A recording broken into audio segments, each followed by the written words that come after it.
गुढीपाडवा म्हणजे नवीन वर्षाची गोड सुरुवात। या पारंपरिक सणासाठी चला तर मग आज बनवूया पारंपरिक असा गोड नैवेद्य, सुरई तांदळाची खीर।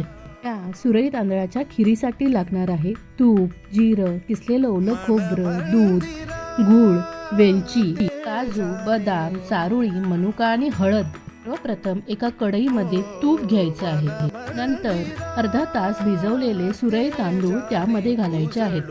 मग त्यात काजू, बदाम, मनुका, चारोळी घालून व्यवस्थित खरपूस भाजून घ्यायचं आहे। मग त्यात पाणी घालून व्यवस्थित उकळवून घ्यायचं आहे। चवीनुसार मीठ आणि आवडीनुसार गूळ घालायचा आहे।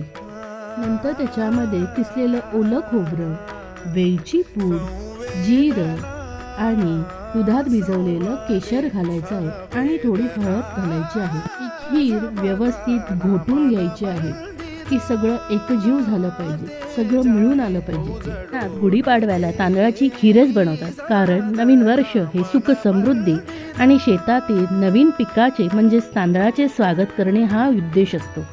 बघा, खिरीला काही सुरेख रंग आला आहे। ह्याच्यामध्ये आपल्याला दूध घालायचं आहे।